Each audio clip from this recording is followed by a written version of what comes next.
The man who was not seen. It was upon a bleak and vapour-laden evening in late November that I first heard mention of the singular affair, which I have since come to regard as one of the most curious in my long association with Mr. Sherlock Holmes. London lay under a heavy shroud of fog that night, no mere drifting mist, but a dense, oppressive pall that clung to the streets and curled itself insidiously about the gas lamps, reducing their glow to faint halos of sickly amber. The very air seemed muffled, as though the great city itself had been rendered hesitant in its breathing. Holmes and I had spent the greater part of the day in quietude at Baker Street. My companion, languid yet alert in that peculiar fashion of his, had been engaged in the chemical analysis of certain cigar ashes, a pursuit which, to the untrained observer, might appear trivial, yet in Holmes's hands had proven the cornerstone of more than one remarkable deduction. I, for my part, had been endeavouring to put into order my notes on a previous case,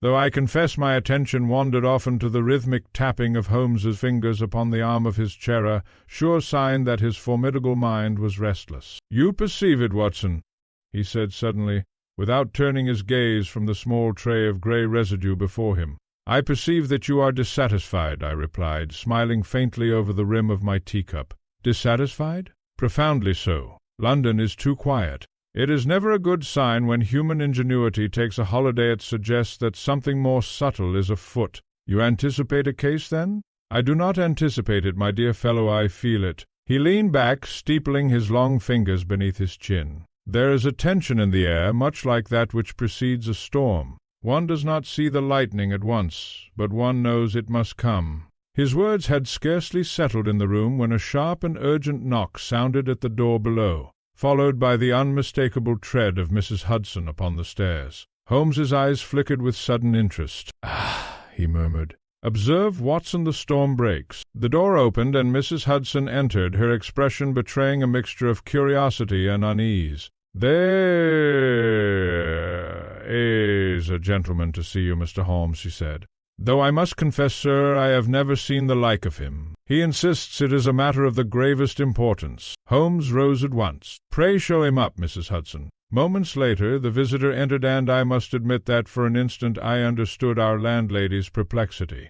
The man was of middle height and build, wrapped in a dark overcoat which was buttoned high about his throat, despite the warmth of the room. His hat was drawn low, casting his features into shadow, and yet there was nothing overtly remarkable in his appearance. Indeed, it was the very lack of distinction that struck me most forcefully. Holmes, however, regarded him with keen and immediate scrutiny. "You have come from the north side of the river," said he calmly. "You have walked a considerable distance, though you began your journey in a cab. You are unmarried, live alone, and are at present in a state of extreme agitation, though you endeavor to conceal it." The man started visibly, his gloved hands tightening upon the brim of his hat. How could you possibly know that?" Holmes gestured lightly toward a chair. "Pray sit down. Your boots are marked with the peculiar clay of Hampstead Heath, yet the dampness upon your coat suggests exposure to the river fog, hence your mixed conveyance. Your gloves are worn at the fingertips, indicating a solitary existence without domestic assistance. As for your agitation, your pulse is visible in your throat, and you have thrice attempted to speak since entering the room, only to restrain yourself." The stranger sank into the chair, his composure evidently shaken. "It is true," he said at last, "every word of it. Mr. Holmes, I have been told that you are the only man in London capable of understanding what I am about to tell you." Holmes inclined his head slightly. "You do me honor. Pray proceed." The man hesitated, casting a glance toward me. "This is my friend and colleague, Dr. Watson," said Holmes. "You may speak as freely before him as you would before myself." "Very well," the man said, though his voice remained strained. "My name is Arthur Pelham. I reside at number 17 Brackenbury Lane. I am by profession a solicitor." Holmes nodded. "And your difficulty?" Pelham leaned forward, lowering his voice to little more than a whisper. "I am being visited, Mr. Holmes." "Visited?" I echoed. "Yes, but not in any ordinary sense. My visitor leaves no trace, no footprint, no sound, nothing. And yet I know he is there." Holmes's eyes sharpened instantly. "You know he is there?" Pelham swallowed hard. "It began 3 nights ago. I had retired early, as is my custom. Sometime past midnight I awoke with the most singular sensation, that of not being alone. I cannot describe it more precisely. There was no noise, no movement, and yet I felt observed, "A not uncommon impression," said Holmes coolly. "Did you investigate?" "I did. I lit a candle and searched the entire house. Every door was locked, every window secured. There was no sign of intrusion. I concluded that it had been a dream until the following night. The same sensation returned stronger this time. Again I searched, and again I found nothing. But upon returning to my bedroom I discovered that the position of a chair had been altered. Only slightly, but I am certain of it. I am a methodical man, Mr. Holmes. I notice such things." Holmes nodded thoughtfully. "And the third night?" Pelham's face had grown pale. "The third night I did not sleep at all. I remained awake watching. At approximately 2 o'clock in the morning the candle upon my bedside table flickered violently as though disturbed by a sudden draught. Yet the windows were closed, the doors were shut. And then—" He paused, his breath catching. "Yes," said Holmes softly. "I heard breathing." The words hung in the air, heavy and oppressive. "Breathing?" I repeated. "Not my own," Pelham said firmly. "Deliberate. As though someone stood just beyond my sight. I sprang up at once, but there was nothing at all. And yet I would swear upon my life that I was not alone in that room." Holmes rose and began to pace slowly across the carpet, his hands clasped behind his back. "Most intriguing," he murmured. "Pray continue." "There is little more to tell," said Pelham. "This morning I found that a document had been moved from my desk. A trivial matter, perhaps, but it was not where I had left it. Mr. Holmes, I am not a fanciful man. I deal in facts, in evidence, and yet I cannot deny what I have experienced." "You have done wisely to come here," said Holmes. "Tell me, has anything been taken from your house?" "No." "Any sign of forced entry?" "None." Holmes paused in his pacing and turned sharply. "And yet you are certain that someone has been present?" "I am certain of it." A faint smile touched Holmes's lips, one of those rare expressions which, in my experience, signaled the awakening of his deepest intellectual faculties. "Then we are faced," said he, "with a visitor who leaves no trace, produces no sound save that which he intends, and yet exerts a tangible influence upon his surroundings. A most remarkable individual indeed." Pelham rose abruptly. "You believe me, then?" "My dear sir," said Holmes, "I make it a rule never to dismiss a phenomenon simply because it defies immediate explanation. On the contrary, such cases are invariably the most instructive." He reached for his coat and hat. "Watson, if you would be so good as to accompany me, we shall pay a visit to Brackenbury Lane at once." "Tonight?" I exclaimed, glancing toward the fog-shrouded window. "Especially tonight," said Holmes, his eyes gleaming. "For if our silent visitor keeps regular hours, we may yet have the pleasure of making his acquaintance." As we prepared to depart, I could not suppress a shiver, though whether it was due to the chill of the November air or the uncanny nature of Pelham's tale, I cannot say. There was something profoundly unsettling in the notion of a presence unseen, yet undeniably real, a watcher in the darkness, patient and deliberate. And as we stepped out into the swirling fog of Baker Street, I had the distinct and chilling impression that, somewhere within that shifting veil, we were not alone. A study in subtlety. It has often been my experience that the most extraordinary investigations of my friend, Mr. Sherlock Holmes, begin not with the dramatic flourish one might expect, but rather with a quiet observation, some trivial-seeming detail which, under his penetrating gaze, assumes a significance wholly invisible to others. The case of Mr. Arthur Pelham was no exception. The fog had thickened considerably by the time we set out from Baker Street. It lay low upon the streets like a creeping tide, muffling the sounds of carriage wheels and deadening the echo of our own footsteps. The lamps glowed dimly, their light diffused into pale orbs that seemed to float in the murk rather than illuminate it. Our hansom cab progressed at a cautious pace, the driver peering ahead with evident uncertainty. Holmes, seated opposite me, had lapsed into one of his characteristic silences. His long, lean figure was drawn slightly forward, his chin resting upon his clasped hands, and his keen eyes half-closed, not in slumber, but in that state of inward concentration which I had learned to recognize as the prelude to some mental exertion of the highest order. "You make nothing of it yet?" I ventured at last. Holmes opened his eyes slowly. "On the contrary, Watson, I make a great deal of it, though I confess that what I make is not yet entirely coherent." "You believe our client's account, then?" "I see no reason to doubt his sincerity," said Holmes. "The question is not whether he speaks the truth, but rather how much of that truth he understands himself." "You suggest, then, that there is an explanation, one grounded in reason?" Holmes's lips curved faintly. "My dear fellow, there is always an explanation. The universe is not in the habit of indulging in the supernatural merely to confound us. And yet, I said, recalling Pelham's words, a visitor who leaves no trace, who is neither seen nor heard, and who nonetheless moves objects, disturbs air currents, and breathes audibly, Holmes interjected. Yes, Watson, a most obliging phantom, one might say. Almost too obliging. You suspect a human agency, then? I suspect, said Holmes, that we are dealing with a mind of some ingenuity, one which takes a certain pleasure in remaining unseen. Our cab came to a halt shortly thereafter, and Pelham indicated a narrow street lined with modest but well-kept houses. No 17 stood midway along the row, a respectable residence of 2 stories, its facade partially obscured by the drifting fog. As we alighted, Holmes paused briefly at the gate, his eyes sweeping over the exterior with rapid precision. You observe anything, Watson? Nothing beyond the ordinary, I admitted. A quiet street, a respectable house. Precisely, said Holmes, and yet it is often in the most ordinary settings that the most extraordinary events take root. Pelham produced a key and ushered us inside. The interior of the house was neat to the point of austerity. Every object seemed to occupy its appointed place, and there was an air of methodical order which spoke volumes of the man's habits. Holmes removed his gloves and began at once to examine the hallway. You live alone, you say? He asked. I do. No servants?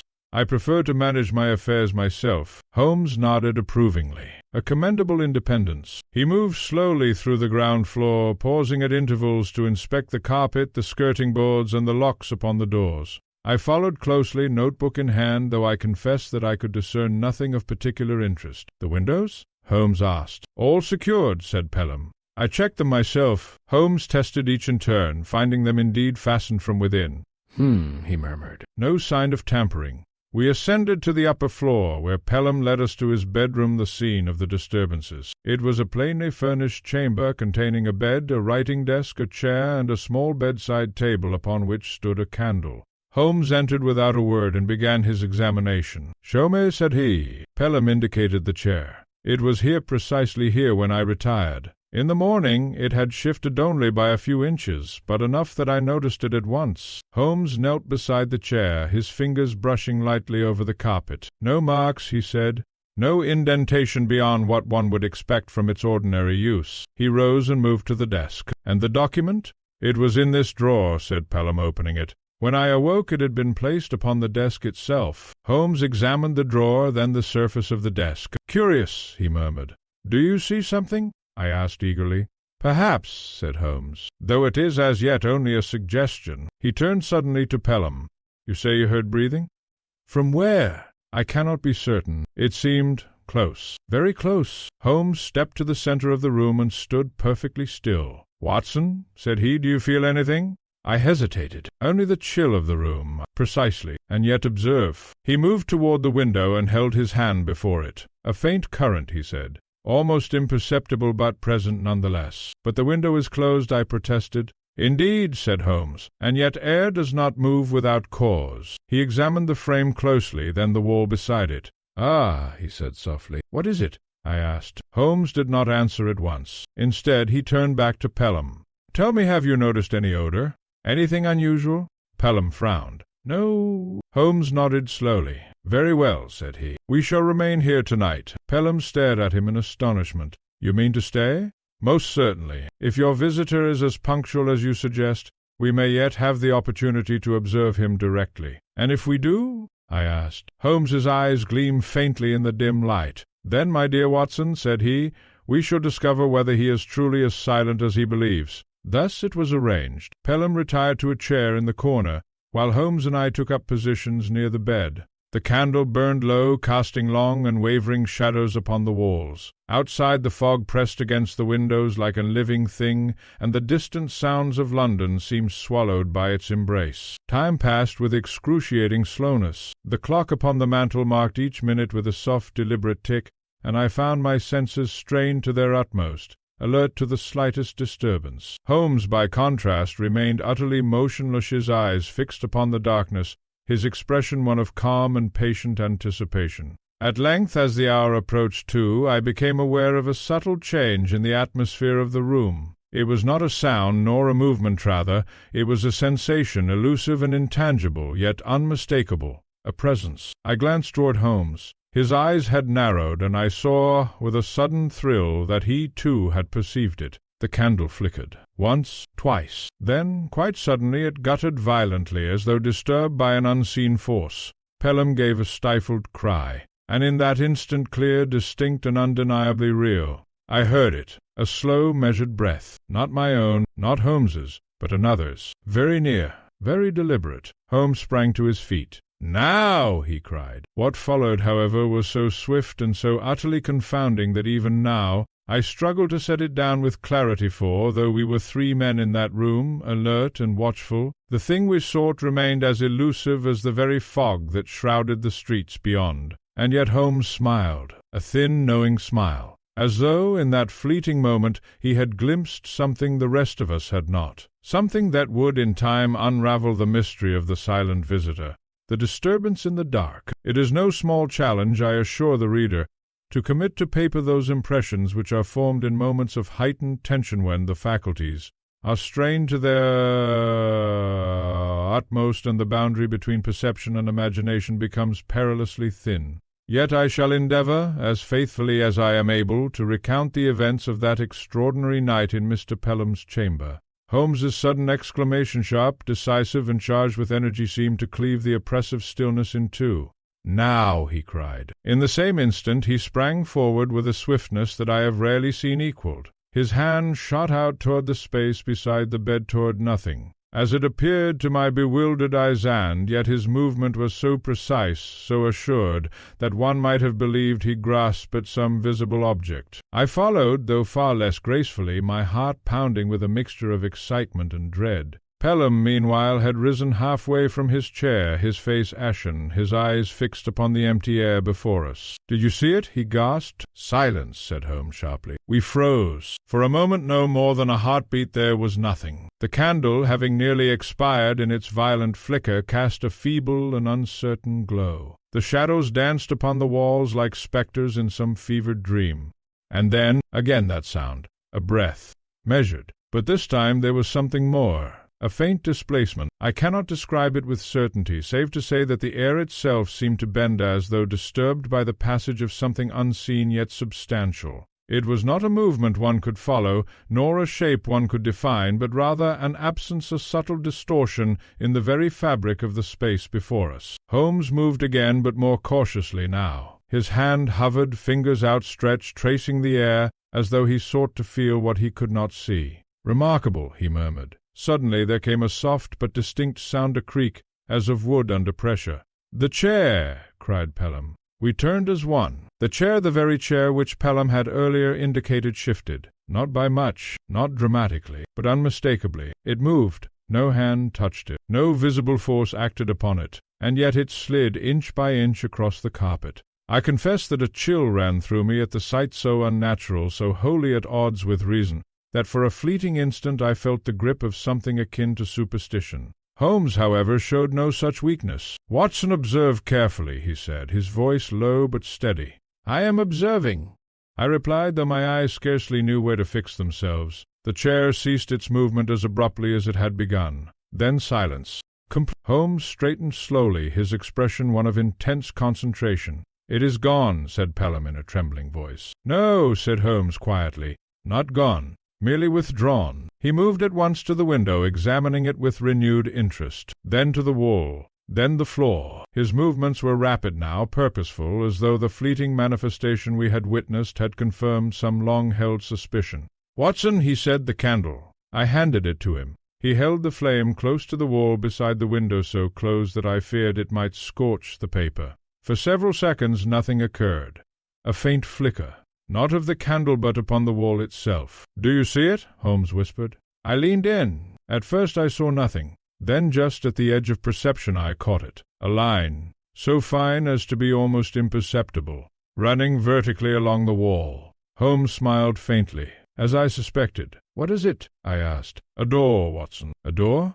Pelham exclaimed. "Impossible. There is no door there, I would know it." "On the contrary," said Holmes, "there is a door, though it has been most ingeniously concealed." He ran his fingers along the line, pressing gently at various points. There came a soft click, and then the wall shifted. not visibly at first, but with a subtle yielding like the easing of a hidden mechanism long undisturbed. With a final deliberate push, Holmes revealed it. A narrow panel swung inward, exposing a dark and confined passage beyond. Pelham staggered back, utterly aghast. "My God," he whispered. "I had no idea." Holmes took the candle and held it aloft, peering into the hidden space. "A service passage," he said. "Common enough in older houses, though seldom preserved in such secrecy. It appears our silent visitor has been making excellent use of it." "But how?" I began. Holmes raised a hand. "Consider, Watson. A concealed entry. A confined space through which one may approach undetected. A slight current of air, sufficient to disturb a flame. The sound of breathing magnified in close quarters. And the movement of objects achieved without revealing one's presence." He turned to Pelham. "Tell me, how long have you occupied this house?" "Nearly a year," said the man faintly. "And before you?" "I am not certain. The property was acquired through an agent. I never inquired further." Holmes nodded. "A regrettable oversight, but not an uncommon one." He stepped into the passage. "Holmes!" I exclaimed. "Surely you do not mean to?" "My dear Watson," said he over his shoulder, "we have come this far. It would be most remiss of us to stop now." With that he advanced into the darkness. I had little choice but to follow. The passage was narrow, so much so that we were obliged to proceed in single file. The air within was close and stale, carrying with it a faint odor of dust and something else, something less easily defined. Holmes moved with remarkable assurance, the candle held steady before him. "Observe the walls," he said. "Scratches. And here marks upon the floor. Our visitor has not been idle." "How long could a man remain in such a place?" I asked. "Long enough," said Holmes, "if he were sufficiently motivated." The passage extended further than I had anticipated, branching once before terminating in what appeared to be another concealed panel. Holmes examined it briefly, then pressed upon a hidden catch. The panel opened. We emerged into darkness once more, but this time not into Pelham's house, a different room entirely. Holmes raised the candle. A study, furnished though sparsely, a desk, shelves lined with papers and books. "Good heavens!" I breathed. "Where are we?" Holmes stepped forward, his eyes scanning the room. "In the neighboring house, Watson," said he, "and I venture to suggest that we have just discovered the vantage point from which our silent visitor has conducted his observations." Pelham, who had followed us with evident reluctance, looked about in stunned disbelief. Holmes approached the desk. "On the contrary," said he, "it is entirely consistent." He examined the surface briefly, then lifted a small object between his fingers. "What is it?" I asked. Holmes turned, the candlelight glinting in his eyes. "The first real clue," said he, "and one which suggests that our visitor is neither a phantom nor a mere trespasser." He paused, his expression darkening slightly. "But something far more deliberate." "What do you mean?"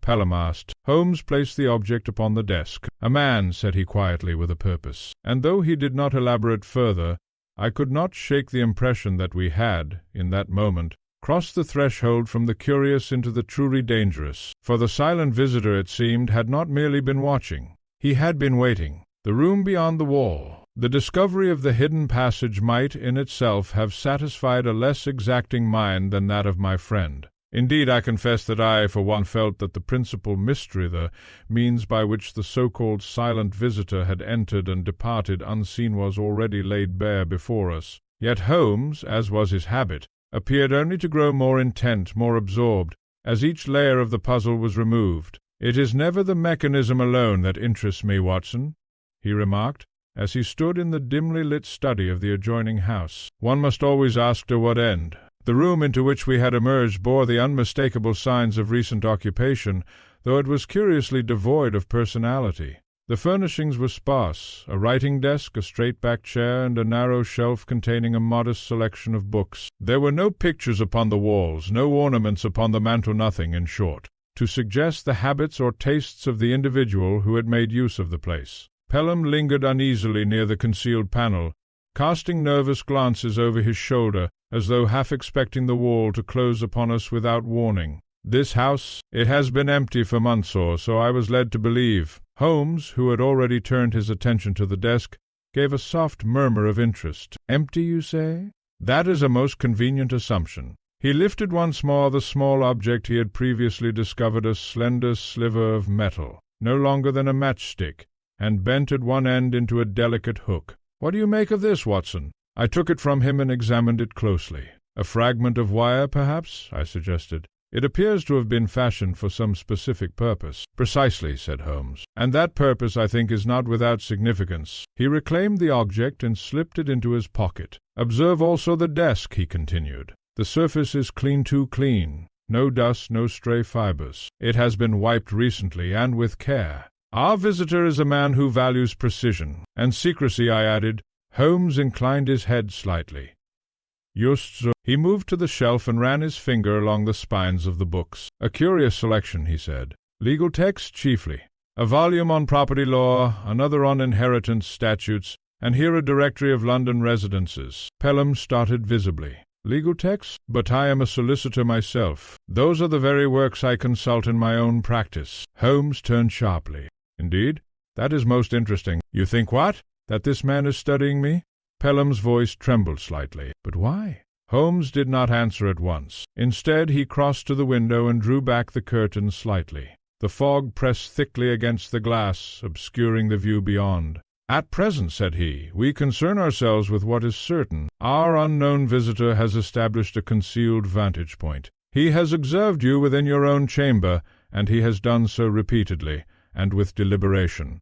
He turned back to the desk and opened a drawer. Inside we found a single sheet of paper. Holmes lifted it carefully. Blank, I said. Not entirely, Holmes replied. He held the page up to the candlelight. Watson, if you would be so good as to examine this under an angle there. I did as he instructed, tilting the paper so that the light fell across its surface. Faint impressions became visible indentations left by a pen upon a previous sheet. Writing, I said. Though the ink itself is absent. Holmes smiled faintly. A most useful technique when one wishes to avoid leaving a direct record. Can you read it? Not here, said Holmes, but I believe I may be able to recover it later. Pelham stepped forward, his agitation mounting. Mr. Holmes, I must insist you tell me plainly what this means. Am I in danger? Holmes regarded him steadily. That depends, said he, upon the intentions of the man who has taken such an interest in your affairs. And what do you believe those intentions to be? Holmes was silent for a moment. Not theft, he said at last. Nothing has been taken, and yet much effort has been expended. Not mere curiosity, for this exceeds idle observation. No, Mr. Pelham, I suspect something far more calculated. Calculated? I echoed. A design, said Holmes, one which is not yet complete. The words seemed to weigh heavily upon our client. He sank into the chair, his composure visibly shaken. What am I to do? He asked. For the moment, nothing, said Holmes. You will return to your house and conduct yourself as usual. You will alter no routine, make no mention of this discovery, and above all you will not attempt to confront the intruder. And you?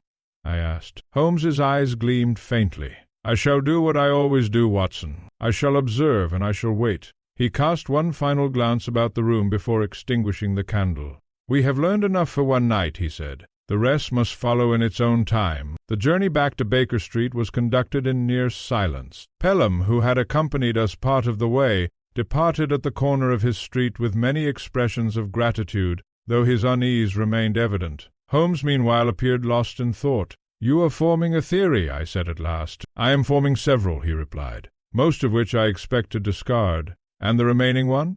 Holmes gave a faint smile. The remaining one, Watson, will be the truth. Upon our return he set at once to work. The blank sheet we had recovered was placed upon the table, and Holmes proceeded to dust it lightly with a fine powder from his chemical set. Graphite, he explained. It will settle into the indentations. Slowly, as he brushed the surface, faint lines began to emerge.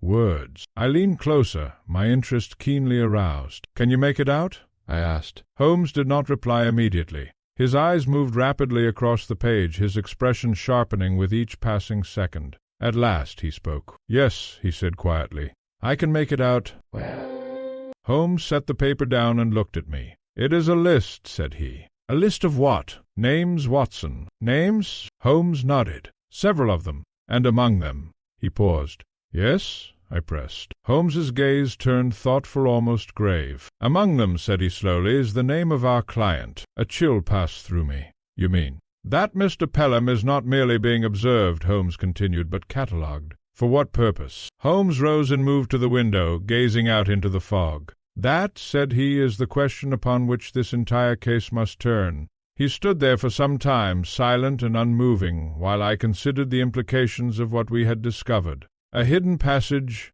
a secret observer, a list of names recorded in secrecy. It spoke not of chance, nor of madness, but of something deliberate, something organized. At length Holmes turned back to me. "Watson," said he, "we must learn more of Mr. Pelham's past." "His past? For it is my belief that whatever motive lies behind this singular affair, it does not originate in the present, but rather in something that has already transpired." "And you think he knows of it?" Holmes's expression was unreadable. "I think," said he, "that he knows more than he has yet told us." Thus it was that the case, which had begun with a mystery of unseen presence, now took on a new and more troubling dimension. For if Holmes was correct, and I had long since learned that he seldom erred, then the silent visitor was not merely watching from the shadows. He was choosing. And to what end I could not yet begin to imagine. The first shadow falls. It was my habit, during the progress of any case in which I had the honor to assist my friend, to observe not only the facts themselves, but the manner in which those facts impressed themselves upon Holmes's remarkable mind.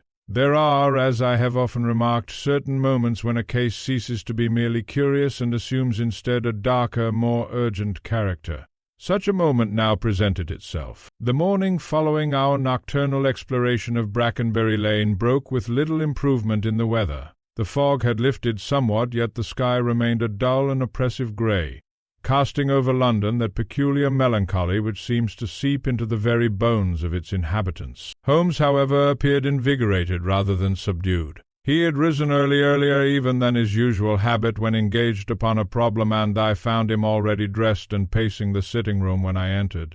"You have not slept," I observed. "On the contrary, Watson, I have slept most profitably," he replied, "though not perhaps in the conventional sense." I smiled faintly. "Your mind has been at work, then?" "Relentlessly so, and not without result." He gestured toward the table, upon which lay the sheet of paper we had recovered the previous night, now more clearly developed through his chemical process. Several names were indeed visible, written in a firm and deliberate hand. "You recall," said Holmes, "that our unknown observer has compiled a list. We must now determine the significance of that list." "And you have done so?" "In part," he said. "I have identified 3 of the names." I leaned closer. Holmes tapped the paper lightly. "Each of them," said he, "is a man of professional standing like Mr. Pelham. A solicitor, a clerk of court, and a registrar." "A legal connection," I said. "Precisely. And that, Watson, is no coincidence." Before I could respond, there came a hurried knock upon the door below, followed almost immediately by the rapid ascent of footsteps upon the stairs. A moment later Mrs. Hudson entered, her face pale and her manner flurried. "Mr. Holmes, there is a constable below, sir. He insists upon seeing you at once." Holmes's expression sharpened. "Show him up." The officer who entered was young and visibly unsettled. He removed his helmet as he stepped into the room, glancing between Holmes and myself with evident urgency. "Mr. Sherlock Holmes?" he asked. "At your service. I was sent from Brackenbury Lane, sir, from number 21. There has been—" Holmes's eyes narrowed slightly. "What sort of incident?" The constable hesitated. "A gentleman has been found, sir, in his study. He is not responsive." "Dead?" I asked. The officer swallowed. "Yes, sir." A silence fell over the room. Holmes spoke first. "The name?" "Mr. Edwin March, sir." Holmes turned at once to the paper upon the table. "Watson, look." There, among the names we had so recently examined, was written Edwin March. "Well," said Holmes quietly, "the pattern begins to assert itself. We lost no time in making our way to Brackenbury Lane. The street, which had seemed so quiet and unremarkable the previous night, was now alive with subdued commotion. A small crowd had gathered at a respectful distance, held back by the presence of uniformed officers. "No, 21 stood but a few doors from Pelham's residence." "Convenient," Holmes murmured as we approached. We were admitted at once, and conducted to the study at the rear of the house. The scene within was one of curious stillness. Mr. Edwin March sat slumped in a chair beside his desk, his head inclined slightly to one side, his hands resting loosely upon his lap. There was no sign of struggle, no disturbance of the room indeed.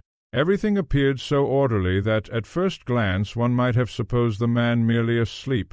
Yet one look at his face dispelled that illusion. "Good heavens!" I muttered, stepping forward. Holmes remained near the doorway, his keen eyes taking in every detail. "Well, Watson," he said. I bent to examine the body. "The man is dead," I said. "That much is certain, but the cause there is no visible injury, no mark, no wound." "Poison?" suggested Holmes. "Possibly," I said, "though I detect no odor, no immediate indication." Holmes approached slowly, his gaze fixed upon the desk. "Observe the position," said he.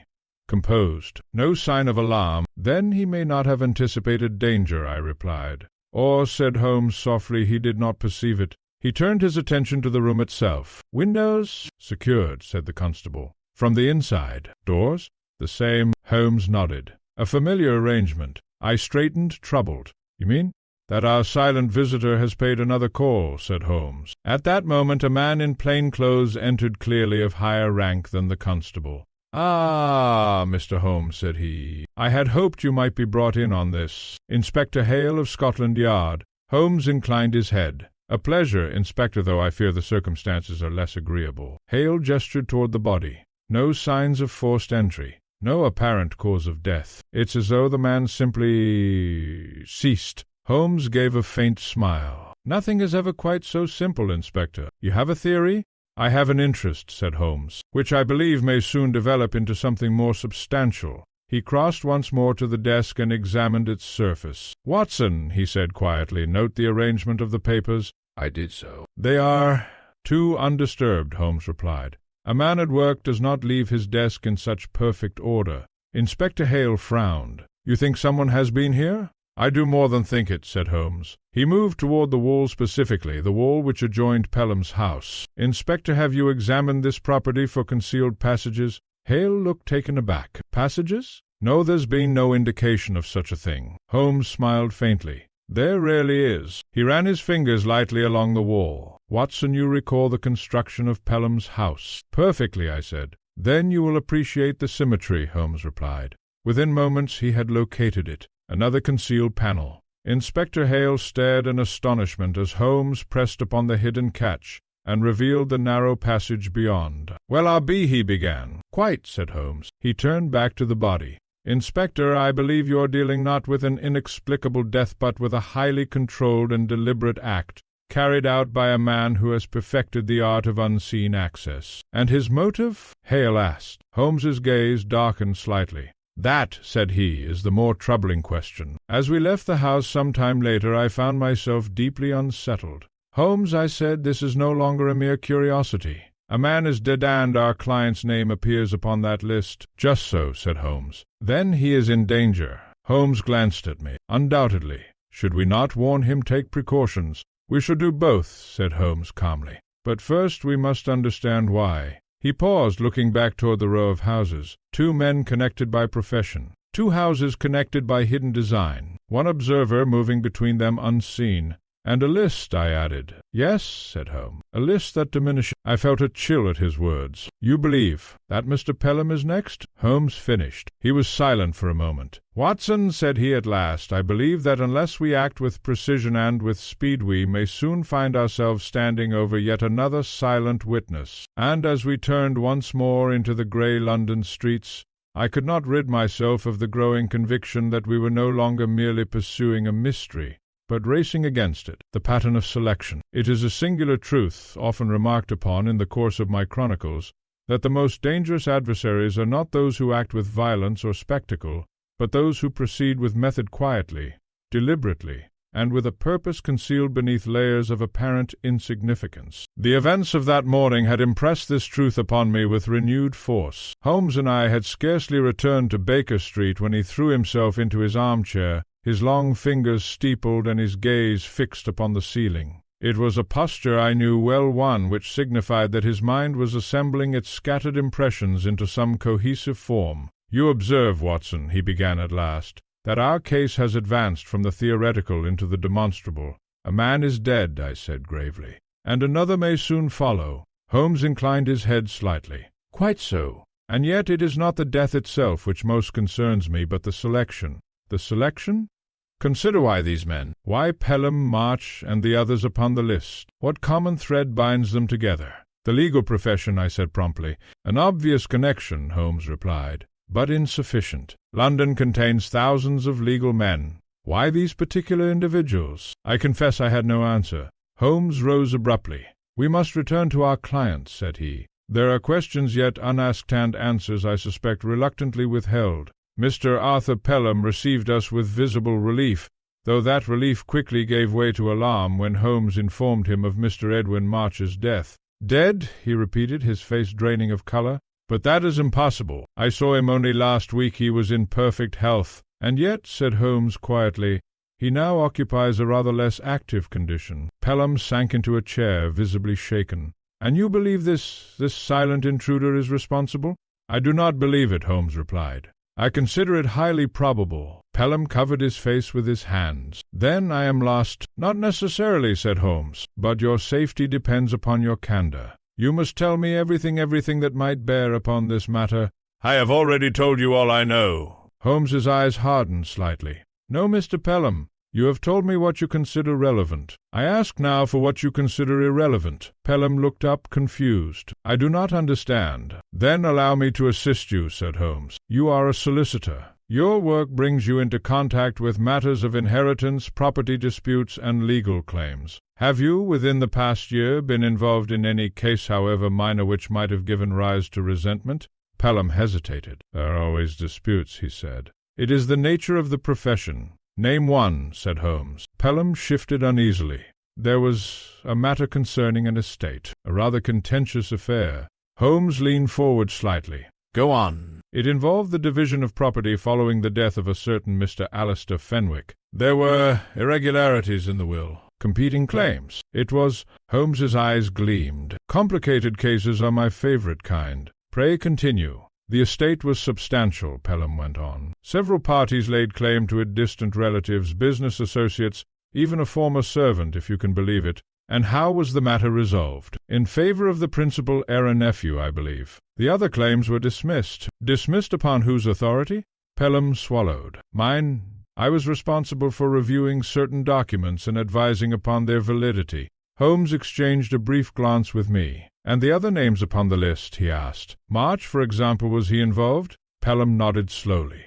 "March acted as registrar for part of the proceedings." "And the others?" "I cannot say with certainty, but it is possible." Holmes rose and began to pace. "A disputed estate, multiple claimants, decisions rendered by a select group of legal men, all of whom now appear upon a list compiled by an unknown observer." He stopped abruptly. "And one of whom is already dead." Pelham's voice trembled. "You think this is revenge?" "I think," said Holmes, "that we are dealing with someone who believes himself wronged and who possesses both the patience and the ingenuity to act upon that belief." "But the case was decided lawfully," Pelham protested. "There was no wrongdoing, none." Holmes regarded him steadily. "That, Mr. Pelham, depends very much upon one's perspective." As we left the house, Holmes was unusually silent. It was only when we had turned the corner into a quieter street that he spoke again. "The outline is becoming clearer," said he. "You believe the motive lies in this Fenwick estate?" I asked. "I believe it lies somewhere within it," Holmes replied. "But there are still gaps, significant gaps." "And the method?" I pressed. "This hidden passage, these nocturnal visits." "Ah," said Holmes with a faint smile. "The method is elegant, is it not?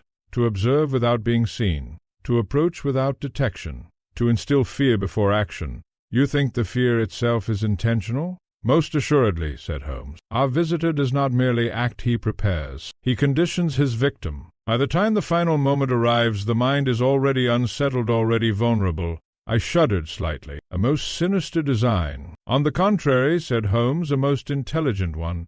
We had reached Baker Street once more when a messenger boy approached, breathless and urgent. "Mr. Holmes?" he asked. "A note, sir." "Just delivered." Holmes took the envelope and opened it at once. His expression as he read changed subtly but unmistakably. "Well?" Holmes handed me the note. It was brief. "If you wish to prevent the next death, come alone. Midnight." The passage, there was no signature. I looked up, my heart quickening. "This is madness," I said. "You cannot possibly." Holmes's eyes shone with a cold and steady light. "My dear Watson," said he, "it is precisely what I must do." "You cannot go alone." "It may be a trap." Holmes folded the note carefully. "It is certainly a trap," he replied. "Then all the more reason not to." "On the contrary," said Holmes, "it is the very reason that I must." He turned to me, his expression softening slightly. "You will remain here." "I will do no such thing," I protested. Holmes smiled faintly. I thought as much. He placed a hand upon my shoulder. Then you will accompany me, but you will do exactly as I instruct. No deviation, no heroics. You have my word, I said. Holmes nodded. Then we shall meet our silent visitor on his own terms. And as the clock upon the mantel ticked steadily toward the appointed hour, I could not shake the feeling that we stood upon the very brink of revelation or ruin. For the hunter, it seemed, had at last chosen to reveal himself, and Holmes, with that singular blend of courage and calculation which so often defined him, was preparing to step directly into his grasp. The midnight summons. It is with no small degree of vivid recollection that I now set down the events of that most singular midnight encounter and episode, which, even among the many strange adventures I have shared with Mr. Sherlock Holmes, stands apart for its peculiar tension and the extraordinary boldness of its design. The hours preceding our departure passed with a slowness that was almost oppressive. Holmes, having received the anonymous note, displayed none of the agitation one might expect under such circumstances. On the contrary, he seemed possessed of a calm and deliberate energy, as though each passing minute brought him closer not to danger,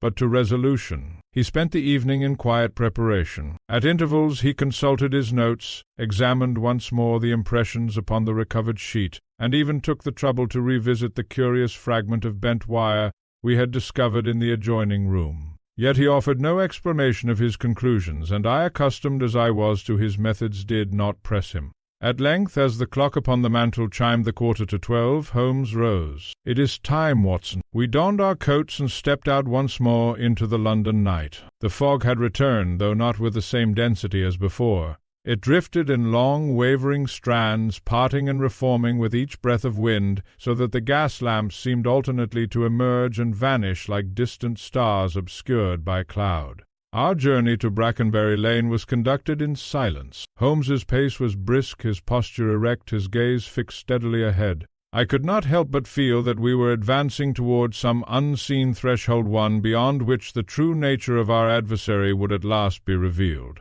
When we reached Pelham's house, all was dark and still. "Remember," Holmes said quietly, "you will follow my lead in all things." "I shall," I replied. He gave a brief nod, then produced a key one which Pelham had entrusted to him earlier that Diane admitted us without difficulty. The house lay in complete darkness, save for the faint glow of the street beyond the curtained windows. Holmes moved with practised ease, guiding us up the stairs and into the bedroom where we had first witnessed the strange disturbance. There he paused. "Not here," he whispered. "The passage." He crossed at once to the concealed panel and opened it with a deft motion. The narrow corridor beyond yawned before us, black and silent. Holmes entered without hesitation. I followed close behind. The air within the passage was as before close, stale, and faintly oppressive. Yet there was something else now, something intangible, yet unmistakable.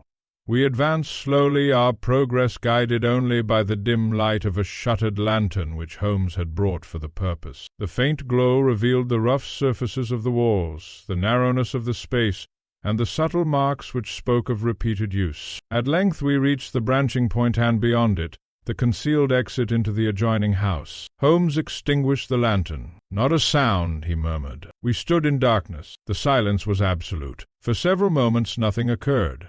A faint sound, not from ahead but from behind. A footstep, deliberate. Holmes's hand closed upon my arm with sudden force. "He is here," he whispered. The sound came again, closer now. A slow, measured tread within the narrow confines of the passage. I felt my pulse quicken, my senses sharpen to their utmost. The darkness seemed to press in upon us thick and impenetrable. A voice. "You have come, Mr. Holmes." Holmes released my arm. "I have," said he calmly, "though I was invited to come alone." A pause. "And yet you are not alone." Holmes's tone did not change. "Nor, I suspect, are you." A soft, almost amused exhalation answered him. "Very good." There was a subtle shift in the darkness, then the faintest glimmer of light appeared, as though a shutter had been partially opened. In that dim illumination I perceived him, a figure, clad in dark clothing which seemed almost to merge with the shadows themselves. His face, however, remained indistinct, partly obscured, partly concealed by the angle of the light. "You have been most industrious," said Holmes. "The passage, the observations, the list." The figure inclined his head slightly.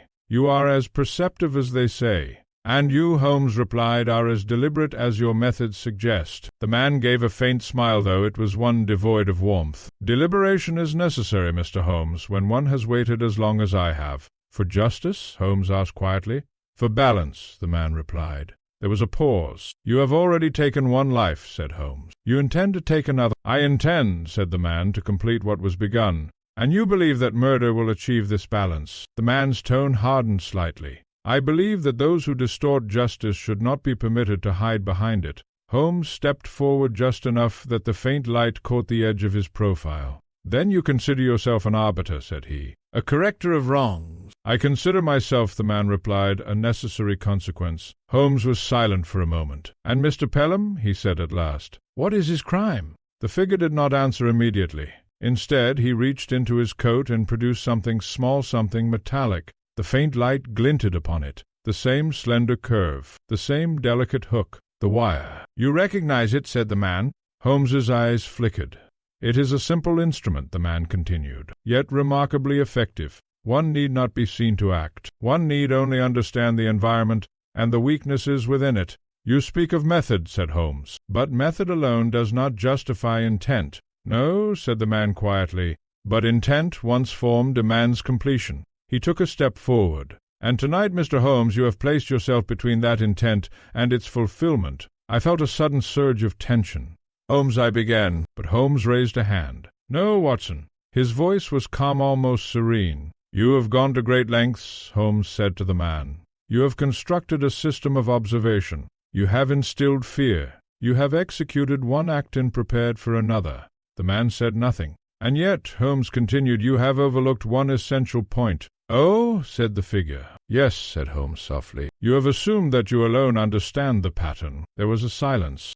Holmes took a single step forward. "I know who you are," said he. The effect was immediate. The figure stiffened ever so slightly. "And more importantly," Holmes continued, "I know why you chose these men." Another pause. "You will find, I think," Holmes added, "that your list is not as complete as you believed." The man's voice, when he spoke again, carried a new edge. "You presume much, Mr. Holmes." "I deduce," said Holmes. There was a sudden movement, a shift in stance, a tightening of posture. For a moment I feared that the fragile balance of the situation might collapse into violence. But Holmes did not move, nor did the man. Instead, the tension seemed to hold poised upon the brink of revelation. "Then tell me," said the figure at last, "who am I?" Holmes's answer came without hesitation. "You are not merely the silent visitor," said he. "You are the one who was never meant to be overlooked." And though the darkness still concealed his features, I saw, if only for an instant, a flicker of something in the man's expression. Recognition, and perhaps alarm. For in that moment it became clear that Holmes had not merely followed the trail laid before him.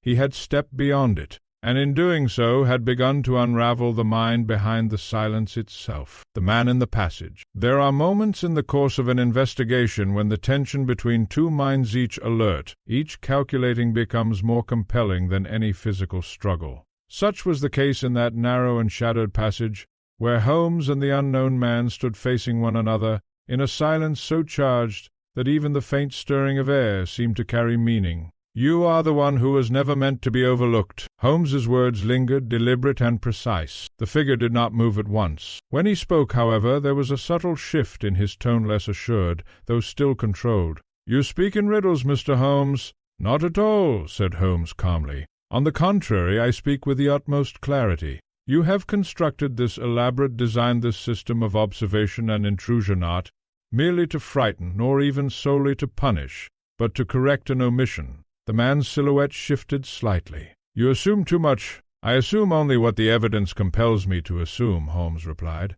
"You are connected to the Fenwick estate, not as a principal heir, no. Your name does not appear among the claimants, nor were you among those whose petitions were formally reviewed." A pause. "You were present," Holmes continued, "yet not acknowledged. You observed the proceedings, perhaps even contributed to them in some minor capacity, but, when the decisions were rendered, your role was dismissed, ignored." The man's breath, faintly audible before, seemed now to deepen. Holmes pressed on. "And so you set yourself to restore what you perceived as balance. You identified those responsible for the outcome, the men whose judgment shaped the fate of the estate, and you resolved to act." The silence that followed was profound. At length the man spoke. You are remarkably. Holmes inclined his head slightly. But not entirely correct, he said. The figure stepped forward just enough that the faint light revealed more of his face, angular, pale, and marked by an intensity that bordered upon the severe. You understand the structure, said the man, but not the foundation. Holmes's eyes gleamed. Then enlighten me. The man regarded him for a long moment. My name, he said at last, is Jonathan Hale. I started involuntarily at the name, though I could not at once place it. Holmes, however, showed no outward sign of surprise. You were employed, Holmes said, in some capacity related to the estate. Hale gave a faint, humorless smile. Employed?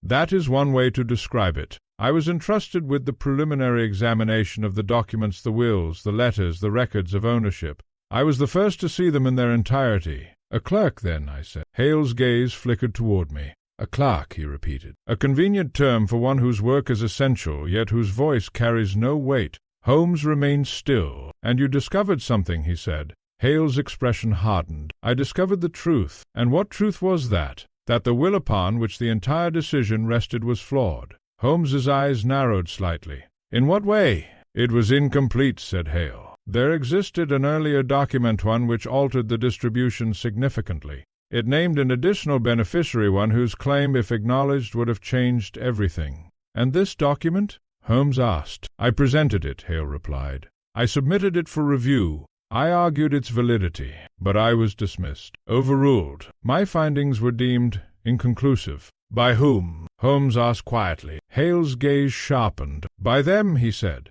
Pelham, March. The others. A silence fell. They chose expediency over truth, Hale continued. They resolved the matter quickly, cleanly, and to the advantage of those whose voices were already established. And in doing so they erased what I had uncovered. Holmes spoke after a moment. And so you resolved to make yourself heard. I resolved, said Hale, to ensure that the truth would no longer be ignored. By killing them? I said, unable to restrain myself. Hale turned to me, his expression unreadable. By confronting them, he said. By forcing them to face what they had dismissed. And Mr. March? Holmes asked. Hale's voice lowered. Mr. March was given the opportunity to acknowledge his error. And did he? Hale was silent. I see, said Holmes softly. The implication was clear enough. You have taken one life, Holmes continued, and you intend to take another. Hale did not deny it. Mr. Pelham, Holmes said.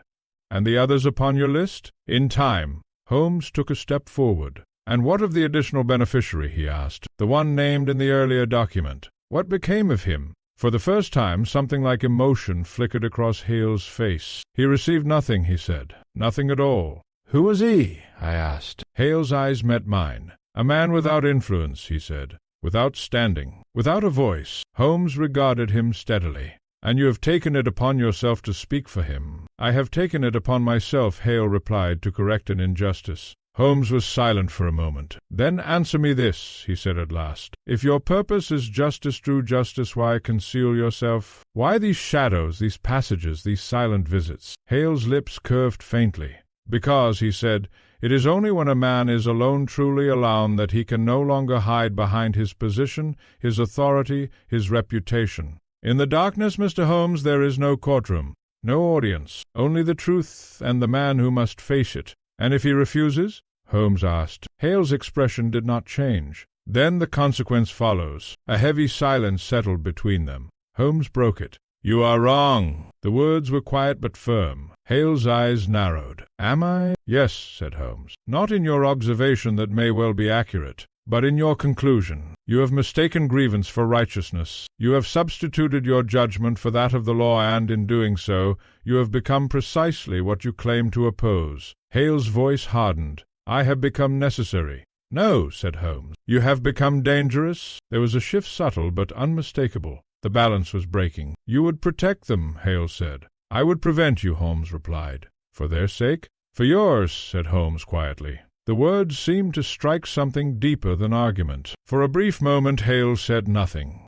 A sound, faint but distinct, from the far end of the passage. More than one. Hale's head turned sharply. Holmes did not move. You anticipated this, Hale said slowly. Holmes's expression remained calm. I rarely attend an invitation without making certain arrangements. The footsteps grew louder. Voices muffled but unmistakable. Hale's gaze returned to Holmes. "A calculated risk," he said. "A necessary precaution," Holmes replied. For a moment the two men regarded one another in silence. Then Hale stepped back. "You have not ended this, Mr. Holmes," he said. "You have merely interrupted it." Holmes did not respond. Hale's hand moved swift, precise toward the concealed panel behind him. "Holmes!" I cried. But he was already gone. The panel closed with a soft, final click. Moments later the passage filled with light as Inspector Hale and his men forced their way in. "Holmes, are you—" "We are unharmed," said Holmes calmly. "But the man—" "Has escaped," Holmes finished. Hale swore under his breath. Holmes, however, showed no sign of frustration. On the contrary, there was a faint, thoughtful look upon his face. "He will return," he said quietly. "You sound certain," I remarked. Holmes turned to me. "My dear Watson," said he, "men such as Jonathan Hale do not abandon their designs." "And Pelham?" I asked. "He is still in danger." Holmes's gaze grew distant. "Yes," said he. "Very much so." He paused. "But now," he added, "we understand the game." And though the night had not yet yielded its final answer, I could not escape the uneasy conviction that we stood upon the edge of a far more dangerous turn, for our adversary, though revealed, was not yet defeated, and his purpose, however misguided, remained unfinished. The countermove in the fog, the departure of Jonathan Hale left behind a silence more unsettling than his presence had been. It was not the silence of absence, but of something suspended, unfinished, waiting. Even after the police had withdrawn and the concealed passage had been secured, I could not rid myself of the impression that the house itself had become an instrument in a larger design, its walls no longer passive architecture but active participants in concealment. Holmes, however, appeared almost composed. We returned to Baker Street in the early hours, the streets of London still wrapped in that shifting veil of fog which seemed to swallow both sound and certainty. I had expected him to speak at length, to dissect the encounter as he often did, but instead he remained uncharacteristically quiet, his gaze fixed upon the passing lamps as though searching for something not yet visible. It was only when we had settled in our sitting-room that he spoke. "He is not finished," Holmes said. I looked up from the chair where I had seated myself. Holmes nodded. "He is not a man who improvises," he continued. "Everything we have observed, the passages, the list, the stage present, speaks of long preparation. Men of that kind do not abandon their work because of a single interruption. You believe he will attempt to continue?" I asked. "I believe," said Holmes, "that he will attempt to accelerate." The distinction was not lost on me. "And Pelham?" Holmes rose and began to pace slowly. "Still the focal point," he said, "but now no longer merely a subject of observation." "You mean he may be targeted directly?" Holmes paused. There was a silence. Then I said what had been forming in my mind since the encounter in the passage. "Holmes, why reveal himself to us at all?" Holmes turned slightly.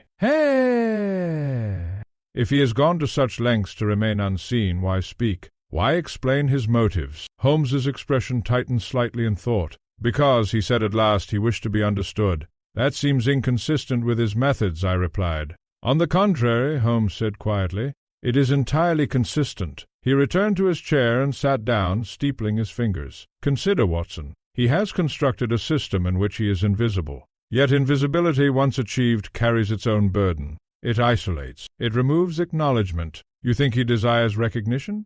"I think," Holmes replied, "he desires validation of his reasoning. Not emotional approval, but intellectual acknowledgment." I considered this. "And you gave him that?" I said. Holmes gave a faint, almost reluctant smile. "I gave him enough to ensure he would continue speaking. You provoked him deliberately." "I guided him," Holmes corrected. "There is a difference." Another silence settled between us. Outside, London stirred faintly, though the fog had not lifted. The glow of gaslight pressed weakly against the window panes, as though the city itself was struggling to be seen. At length Holmes rose again. "We must return to the estate matter," he said. "The Fenwick case? There is still an inconsistency." "You believe there is another participant?" "I believe," Holmes said carefully, "that Jonathan Hale is not acting alone." That statement gave me pause. "But his actions, the passage, the observation points, require planning," Holmes finished. "But planning does not preclude collaboration." He crossed to his desk and retrieved the list once more. "Look here, Watson." I joined him. "The names we have identified, March, Pelham, and the others are all connected by their roles in adjudication or documentation. But there is one omission that remains unexplained." "An omission?" Holmes tapped the paper lightly. "The origin of the disputed document itself." I frowned. "You mean the earlier will? Who introduced it? Who first placed it into the chain of custody? I assume it would have been presented by the claimant." Holmes shook his head. "That is the assumption everyone makes," he said. "But assumptions, Watson, are often where truth goes to hide." He looked at me directly. "We must find the one who benefited most from ambiguity." "And that would be?" Holmes did not answer immediately. Instead, he moved to the window and drew back the curtain. The fog outside had thickened again, rolling through the street like a living presence. "Watson," he said quietly, "tell me what you see." "Only fog," I replied. "Exactly," Holmes said. "And within fog one can approach unseen." A faint unease stirred within me. "You believe someone is using this confusion deliberately?" "I believe," Holmes said, "that we have been focusing on the wrong shadow." Before I could ask what he meant, there came a sharp knock at the door. Mrs. Hudson entered almost immediately, visibly alarmed. "Mr. Holmes, there is a gentleman below. He insists it is urgent." Holmes did not hesitate. "Show him up." Moments later, a man entered whom I did not recognize at first. He was younger than Pelham, sharply dressed, and carried himself with a controlled, nervous energy. His eyes, however, betrayed something unsettled and urgency bordering on panic. "Mr. Sherlock Holmes?" he asked. "My name is Charles Wren," he said quickly. "I am connected to the Fenwick estate matter." Holmes's gaze sharpened slightly. "Go on." Wren hesitated. "I have reason to believe I am next." A silence fell in the room. Holmes did not move. "What makes you believe that?" he asked quietly. Wren swallowed. "Because I was never meant to be involved in the first place." Holmes's expression changed subtly. Wren stepped forward. "I was not part of the original proceedings. I was added later after the first review. My name appears in the final adjustment of the estate records." Holmes's eyes narrowed. "Who added you?" Wren hesitated again. "That is the problem," he said. "No one admits to it." A slow stillness settled over Holmes. Then he spoke. "Watson," he said quietly, "I believe we have just identified the missing piece." I felt a tightening in my chest. "You think Wren is the connection?" "I think," Holmes said, "he is the reason the pattern exists at all." Wren looked between us, increasingly alarmed. "What does that mean?"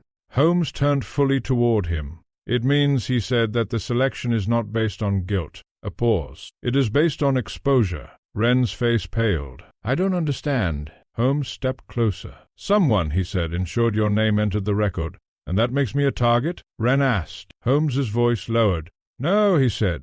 "It makes you the key." Outside, the fog pressed harder against the windows, and for the first time in the case, I felt the unsettling possibility that we were no longer pursuing the mind behind the silent visitor, but walking directly into the path it had prepared from the beginning. The name that should not exist. The effect of Charles Wren's words upon the room was immediate and unsettling. Even Mrs. Hudson, who had paused briefly in the doorway before retreating downstairs, seemed to sense that something had shifted something beyond the ordinary progression of a case. Holmes, however, remained composed. "You say," he began quietly, "that your name was inserted into the estate record without explanation." "Yes," Wren replied, "and I have tried repeatedly to determine who authorized it. There is no clear signature, no recorded amendment in the official ledger. It's simply—" Holmes's eyes narrowed slightly. "A convenience," he murmured. "A what?" I asked. Holmes did not take his gaze from Wren. "A carefully placed inconsistency," he said. "One that allows a person to exist within a legal framework without a traceable origin."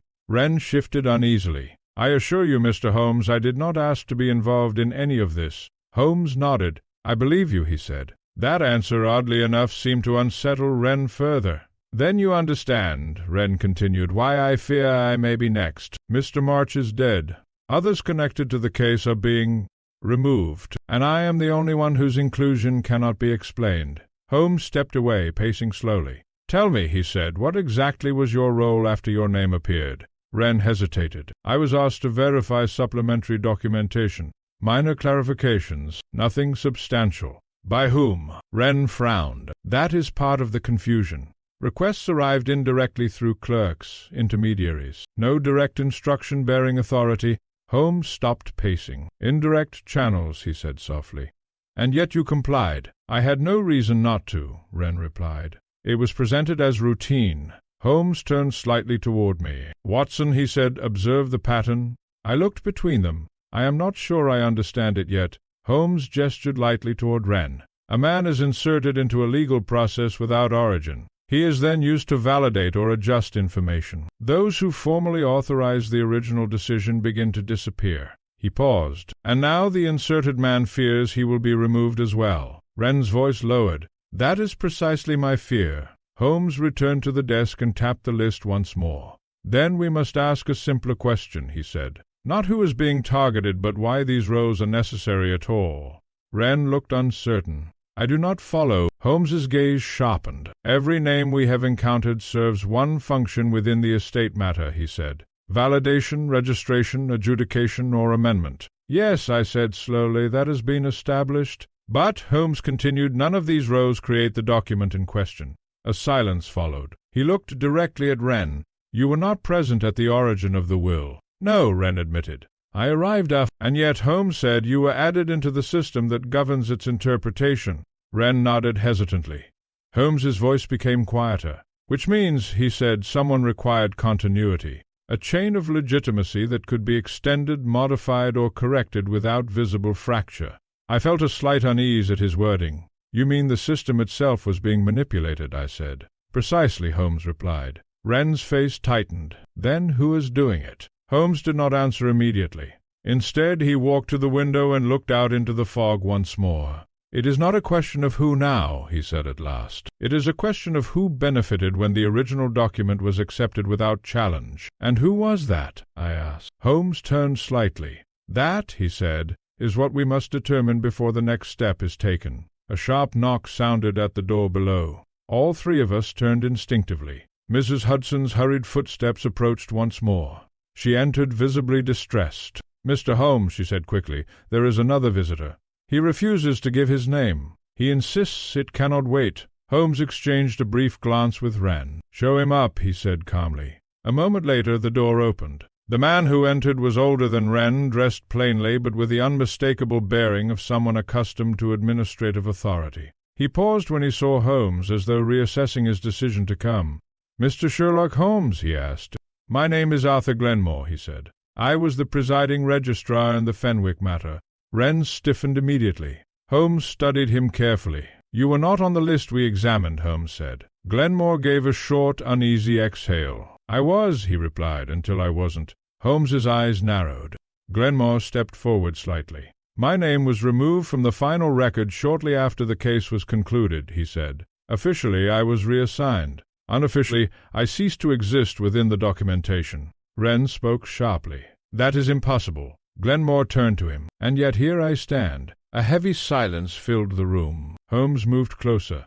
You are saying, he said, that your role was deliberately erased. Yes, Glenmore replied. And more than that, I believe I was replaced. Replaced? I repeated. Glenmore nodded. With a name I did not recognize, a name that bore no prior association with the case. Holmes's expression tightened slightly. And that name? Glenmore hesitated. Charles Wren. The effect was immediate. Wren took a step backward. That is absurd, he said quickly. I have never. But Holmes raised a hand. Quiet, he said sharply. Wren stopped. Holmes turned slowly between them. Now we see it, he said quietly. Why? Holmes's voice lowered. The mechanism, he said, not the motive. He looked at Wren. You were not merely inserted into the system, Holmes said. You were used as a substitution point. Wren's face went pale. I do not understand. Holmes continued. A name is removed. Another is inserted. Roles shift without visible authority. Records remain internally consistent, but externally unstable. Glenmore stepped forward. That is exactly what happened to me, he said. Holmes nodded. And that is why, he said slowly, the silent visitor does not act randomly. A pause. He is correcting substitutions. The room fell utterly still. Wren spoke, his voice unsteady.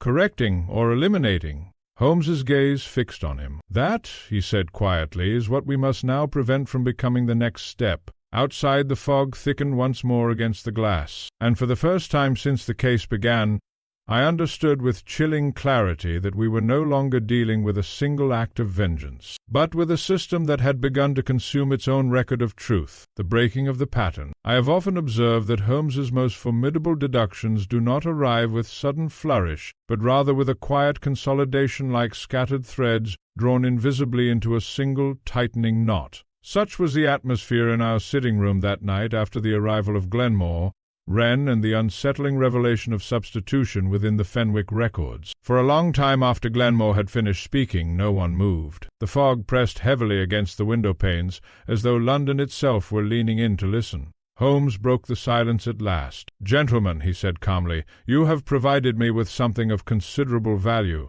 Wren looked uncertain. "Value?" "Clarity," Holmes replied. Glenmore frowned. "I fail to see how anything about this situation can be described as clear."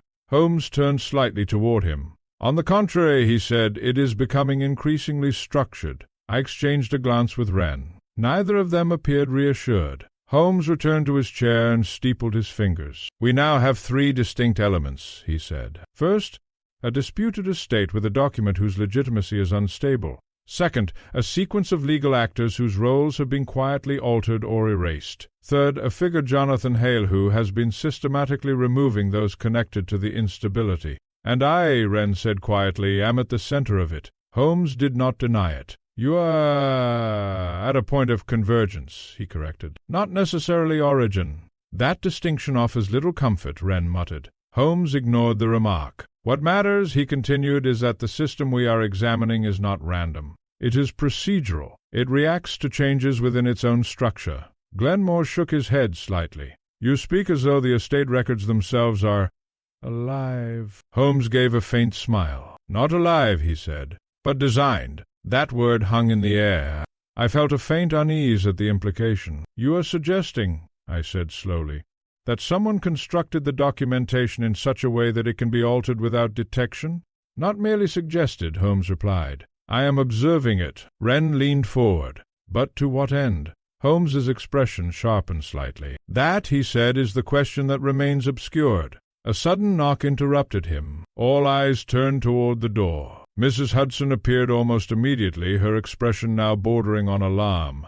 "Mr. Holmes," she said, "there is another gentleman below. He says it is urgent, but he refuses to give any name at all." Holmes rose at once. "Refuses?" he repeated. "Yes, sir. He insists you will understand without it." A silence fell. Wren spoke first. "This is becoming absurd." Holmes, however, was already moving. "Show him up," he said. Moments later the door opened, and for the first time in the entire affair I saw something that unsettled even Holmes, though only for the briefest fraction of a second. The man who entered was unremarkable in appearance. Plain coat, modest posture, unassuming face. The sort of man one might pass in the street without retaining a single detail of his features. And yet there was something wrong about his stillness, not threatening, not aggressive, as though every movement had been decided long before it occurred. He did not sit, he did not remove his hat. He simply looked at Holmes. "You are difficult to find," the man said. Holmes regarded him steadily. "And you are difficult to classify," Holmes replied. A faint pause. Then the man spoke again. "I have come to correct an error." Wren stiffened immediately. Glenmore stepped back slightly. Holmes did not move. "And what error would that be?" Holmes asked quietly. The man's gaze shifted briefly to Wren. "An insertion," he said. "An interruption in sequence." Wren's voice cracked slightly. "What are you talking about?" The man ignored him. Holmes spoke. "You are referring to the substitution events in the Fenwick record." A faint nod. Holmes's eyes narrowed slightly. "So you acknowledge the structure?" "I maintain it," the man replied. That answer changed the tone in the room. Holmes straightened slightly. "Then you are not an observer," he said. "You are an operator." The man did not deny it. "I maintain consistency," he said simply. Wren looked between them. "I don't understand any of this," he said urgently. "What is he talking about?" Holmes raised a hand slightly. "Silence," he said. Wren fell quiet. Holmes turned back to the man. "You are correcting substitutions," Holmes said slowly. "But your method is selective." A pause. "Because not all substitutions are errors," the man replied. That statement hung in the air with unsettling weight. Holmes studied him closely. "Then some are intentional."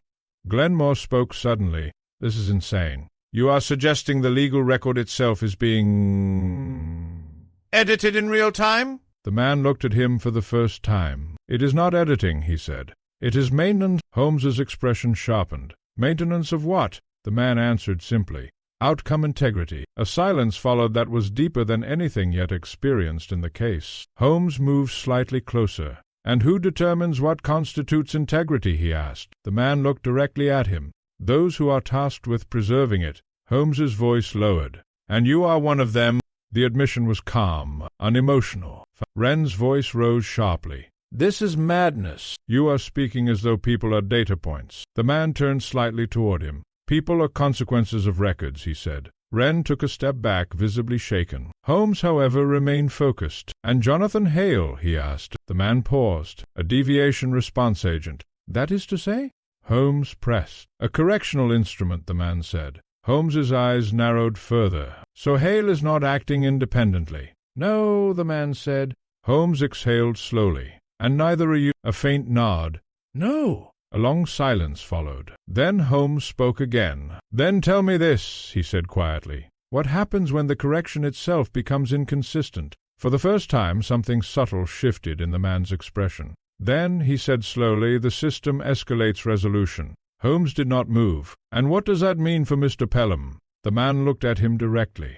It means, he said, he was never the target. A pause. He was the trigger point. The words settled like ice in the room. And in that moment I realized with growing dread that everything we had assumed about motive, vengeance, and justice had been based on a far simpler framework, one that no longer applied. Holmes, however, remained perfectly still. And when he finally spoke, his voice was almost quiet enough to miss. Then we are already inside it, he said. The system tightened. There are moments in life, and I say this without exaggeration, when a man feels not as though he is pursuing a mystery, but as though the mystery has begun to end. Such was the sensation that settled upon me as the unnamed visitor stood in our sitting room, speaking in that calm, level tone which suggested neither emotion nor hesitation, but only function. Holmes, however, remained outwardly composed. Then we are already inside it, he had said. The man inclined his head slightly.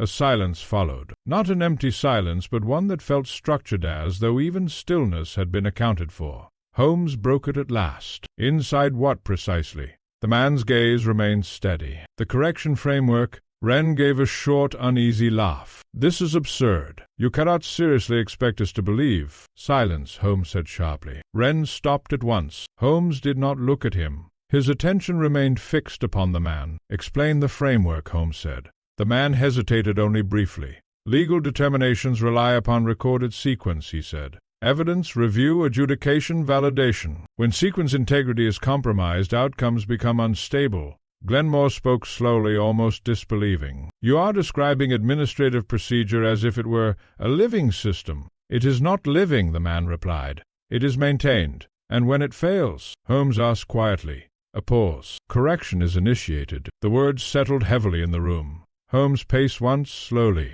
And Jonathan Hale, he said, is one such correction. And Mr. Pelham. The man's expression did not change. An initial anomaly exposure. Wren's face tightened. So he is being targeted because he was noticed? Because he exists at the intersection of conflicting records, the man corrected. Holmes stopped pacing. And the deaths? Containment measures, the man said simply. Glenmore shook his head. This is not law, he said quietly. The man looked at him. Law is structured accounting. Holmes stepped closer. And where, he asked, does individual intent exist within your system? The man replied without hesitation. It does not. That answer, more than anything else, altered the atmosphere in the room. Holmes studied him for a long moment. Then Jonathan Hale's belief in justice, Holmes said slowly, is irrelevant to your classification. And your intervention, Holmes continued, is equally indifferent. Holmes nodded once, almost to himself.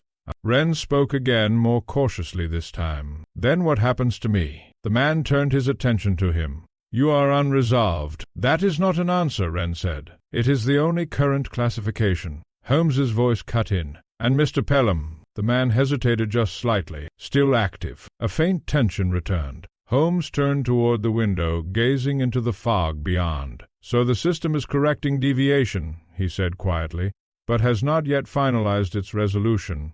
And I assume, Holmes continued, that such systems do not tolerate prolonged instability. No, the man admitted. A pause. They escalate. Those words carried a different weight now. Not theoretical, procedural. Glenmore stepped forward slightly. Then what are we supposed to do? He asked. The man regarded him evenly. Observe containment boundaries. Wren shook his head. This is madness. Holmes turned back to the man. You have been watching Pelham, he said. through the concealed passage, through the adjacent property. And Hale has been operating within the same structure, but with opposing intent. Holmes's eyes narrowed. Then there is conflict within your system. The man hesitated again. There is divergence? Holmes nodded slowly. And divergence, he said, is what produces escalation. The man did not deny it. For a moment no one spoke. Then Holmes stepped forward decisively. "Watson," he said quietly, without turning, "we are leaving." I rose at once, though confusion gripped me. "Leaving?" "Yes," Holmes said. Wren looked alarmed. "What about me?" Holmes glanced at him briefly. "Stay alive," he said simply. It was not comfort. It was instruction. Before anyone could respond further, Holmes was already moving toward the door. I followed him without hesitation. Behind us I heard Glenmore speak in a low voice. "This changes nothing," he said. The man replied calmly. "It changes sequence priority." We stepped into the corridor. Only then did I speak. "Holmes, what did he mean?" Holmes did not slow his pace. "He means," said Holmes quietly, "that Pelham is no longer the end point." "Then what is?" Holmes stopped at the top of the stairs. "The trigger has been identified," he said. "And now," he added, his voice tightening slightly, "we are about to see what it was designed to start." He began descending. "And Watson," he said after a moment, "I fear we are no longer dealing with a man hiding in walls." I followed him into the fog-heavy night. "We are dealing," Holmes said, "with a system that has begun correcting reality itself." And as the gas lamps blurred into pale ghosts around us, I felt for the first time not merely that we were pursuing danger, but that we were already inside its final phase. Chapter the 13th. The silence within the silence. The fog had deepened again by the time we reached Brackenbury Lane. It was not the ordinary London fog of damp streets and muted lamps, but something heavier and feeling less atmospheric than deliberate. It pressed against the houses in slow, unbroken waves, swallowing distance and dulling sound until even our footsteps seemed to belong to another world.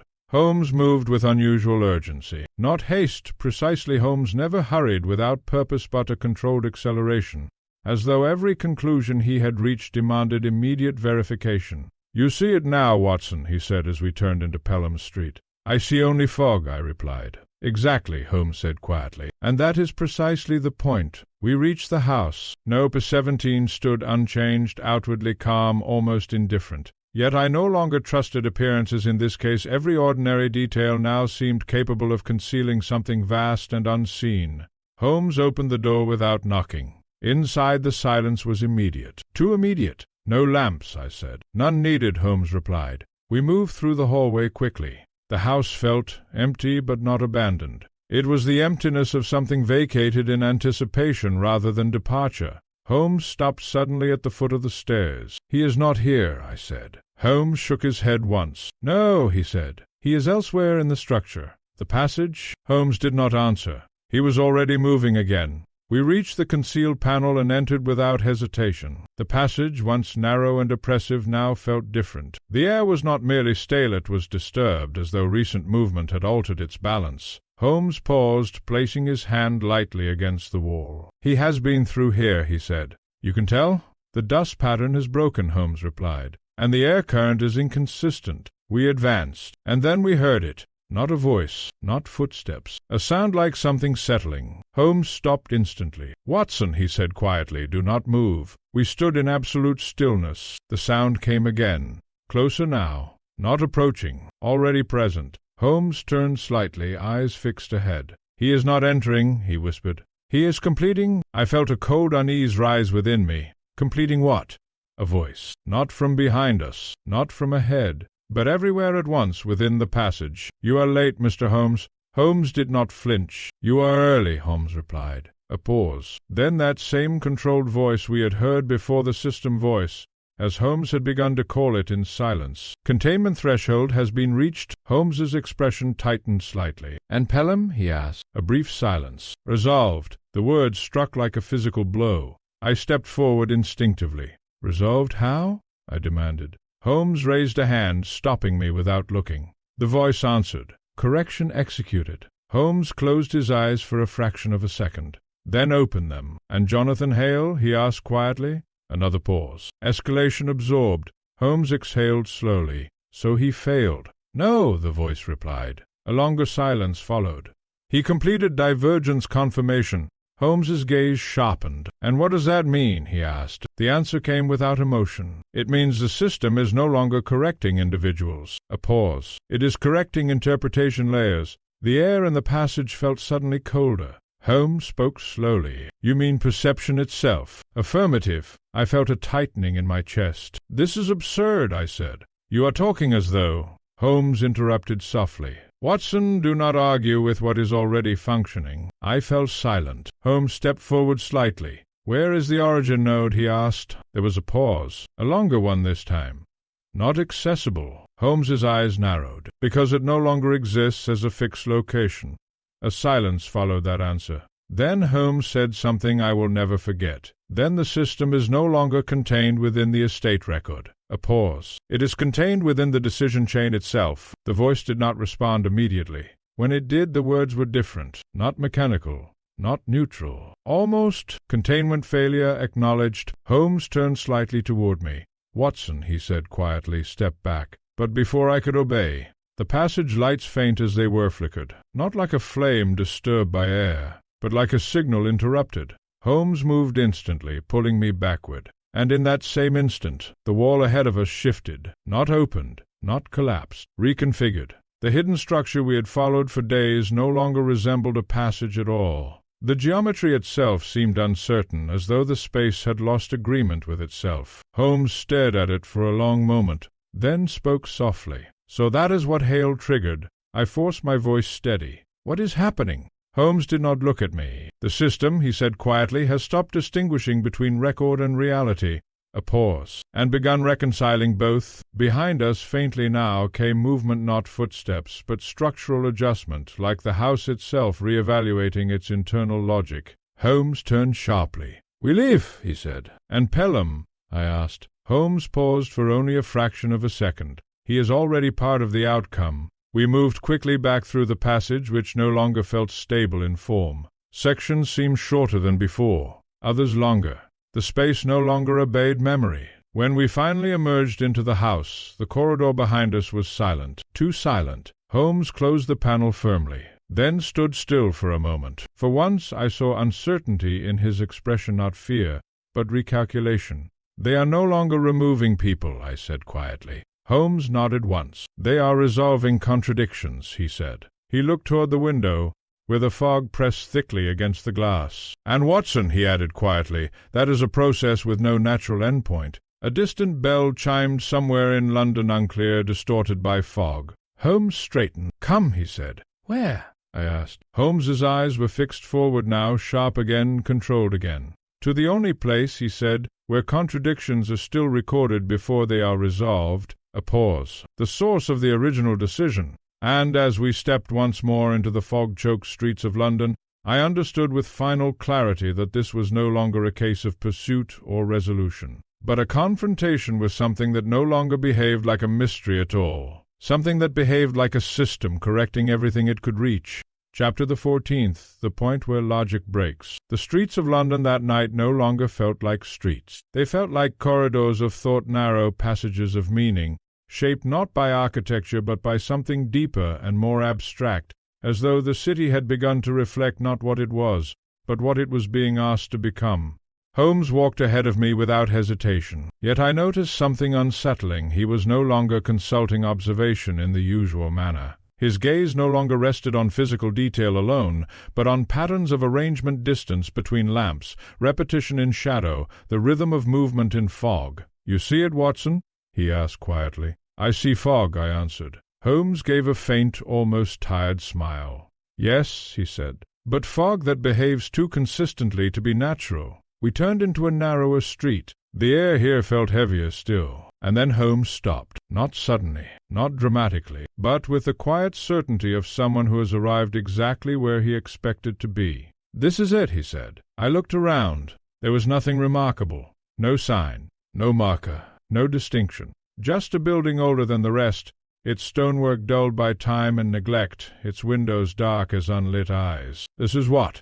I asked. Holmes did not answer immediately. He studied the structure for a long moment, then said softly, "The origin of the record chain." I frowned. "But you said the system was no longer localized." "It isn't," Holmes replied. Not anymore. He stepped closer to the building. And yet, he continued, all systems have an initial assumption. I looked at him. What assumption? Holmes turned slightly. That contradictions will remain contained within interpretation. A pause. This is where that assumption was first made. A coldness settled in my chest. You mean and this is where it started? Holmes nodded once. Not the events, he said. The framework that allowed them to be interpreted as events. A sudden silence fell between us. A voice. Not behind us. Not ahead. But within the structure itself. Correction point accessed. Holmes did not move. I expected that, he said quietly. I felt my pulse quicken. Holmes turned toward me. Watson, he said, if I am correct, we are no longer dealing with individuals or even coordinated intent. Then what are we dealing with? I asked. Holmes looked at the building again. A self-referential system of resolution, he said. One that no longer distinguishes between observer, subject, or record. A pause. And Jonathan Hale, Holmes's expression darkened slightly, was not the cause, he said. He was the correction becoming aware of itself. I felt a chill spread through me. That makes no sense, I said quietly. Holmes nodded. Precisely, he replied. Which is why it works. A faint sound emerged from the building. Not a door, not movement, but something like alignment as though internal parts were settling into final position. Holmes took a step forward, and I realized suddenly that he was no longer merely observing. He was engaging something that did not operate on human terms. Holmes, I said sharply. Wait. He paused but did not turn. If this is what you believe it is, I continued, then you are stepping into it directly. I am already within it, Holmes replied quietly. I hesitated. What does that mean? Holmes finally turned to me. His expression was calm, but sharper than I had seen it in a long time. It means, he said, that the case was never external.